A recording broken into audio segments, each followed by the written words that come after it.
Assalamualaikum warahmatullahi wabarakatuh. Perkenalkan, nama saya Muhammad Zidan Rashid dengan NPM 2317051044. Jadi di sini saya akan menjelaskan tentang materi kuis 3, yaitu tentang arsitektur von Neumann and Harvard. Jadi kita bahas pendahuluan. Arsitektur von Neumann dan Harvard dikenal sebagai dua model pasar yang menjadi dasar sistem komputer. Perbedaan signifikan antara arsitektur von Neumann dan Harvard muncul berdasarkan CPU dipisahkan dari memori. Dalam kedua arsitektur ini digunakan dua cara berbeda untuk mengakses memori oleh CPU. Arsitektur von Neumann juga dikenal sebagai arsitektur Princeton, diusulkan oleh John von Neumann pada tahun 1945. Dan merupakan arsitektur di mana data dan program tunduk pada memori bersama, yaitu disimpan dalam blok memori yang sama. Sebaliknya,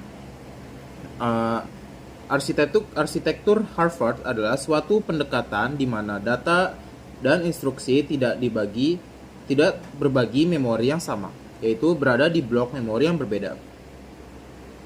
Oke, selanjutnya kita bahas arsitektur von Neumann dulu. Arsitektur von Neumann itu adalah sebuah konsep dasar dalam desain komputer pertama kali diperkenalkan oleh ilmuwan John von Neumann landasan pada pertengahan abad ke-20. Jadi arsitektur ini telah menjadi landasan bagi sebagian besar komputer modern. Arsitektur komputer yang menggunakan satu unit memori, tempat data, dan instruksi disimpan dikenal sebagai arsitektur von Neumann. Data dan instruksi berada dalam satu unit memori sehingga satu set bus menggunakan oleh CPU untuk mengakses memori. Selanjutnya, komponen-komponen penyusunnya. Secara umum terdapat 3 komponen penyusun, yaitu ada CPU, penyimpanan atau memori, dan input atau output. Yang pertama ada CPU. CPU itu merupakan otak dari komputer yang bertanggung jawab untuk menjalankan instruksi program. Ini terdiri dari unit control, unit aritmatika, logika, dan register. Yang kedua ada memori. Memori itu fungsinya untuk menyimpan instruksi-instruksi program dan data yang sedang digunakan oleh CPU. Ini termasuk RAM, random access memory, yang cepat dan mudah diakses, serta penyimpanan non-volatile seperti hard drive dan SSD. SSD itu solid state drive yang menyimpan data secara permanen. Yang terakhir ada input atau output. Perangkat input atau output seperti keyboard, mouse, monitor, printer, dan jaringan komputer merupakan pengguna untuk berinteraksi dengan komputer dan mentransfer data ke dan dari sistem. Selanjutnya kita bahas arsitektur Harvard. Jadi arsitektur Harvard ini adalah model arsitektur komputer yang memiliki perbedaan fundamental dengan arsitektur von Neumann dalam hal cara mengelola instruksi dan data. Berbeda dengan arsitektur von Neumann, di mana instruksi dan data disimpan dalam memori yang sama dan diakses melalui jalur yang sama. Arsitektur Harvard memisahkan penyimpanan dan jalur akses untuk instruksi dan data.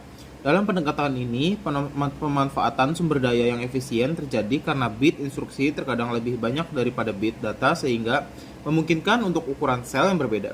Selain itu, penggunaan memori terpisah untuk data dan instruksi membantu meminimalkan waktu eksekusi. Jadi, karakteristik utama. Jadi yang karakteristik utama pada arsitektur Harvard itu ada memori terpisah, jalur akses terpisah, instruksi bersifat tetap. Jadi yang pertama kita bahas memori terpisah. Jadi memori terpisah itu dalam arsitektur Harvard terdapat 2 set memori terpisah untuk instruksi dan data. Ini berarti ada memori khusus untuk menyimpan instruksi-instruksi program, biasanya disebut sebagai instruction memory, dan memori terpisah untuk menyimpan data, biasanya disebut dengan data memory. Selanjutnya, yang kedua ada jalur akses terpisah. CPU memiliki jalur akses terpisah untuk mengambil instruksi dan data. Artinya ada 2 jalur data yang terpisah dari memori instruksi dan data. Hal ini memungkinkan CPU untuk mengakses instruksi dan data secara simultan. Yang ketiga atau yang terakhir ada instruksi bersifat tetap. Jadi dalam arsitektur Harvard, instruksi-instruksi program disimpan dalam memori instruksinya yang biasanya bersifat tetap atau ROM atau flash memory, sehingga instruksi-instruksi tersebut tidak dapat diubah secara dinamis oleh program yang berjalan. Oke, selanjutnya ada perbedaan arsitektur. Seperti ini, kalau misalkan Harvard memorinya terpisah, kalau von Neumann menyatu. Kalau Harvard akses memorinya terpisah, von Neumann satu jalur. Kalau misalkan Harvard instruksinya tetap, kalau misalkan von Neumann berubah. Kalau misalkan Harvard ya busnya terpisah, kalau misalkan von Neumann umum.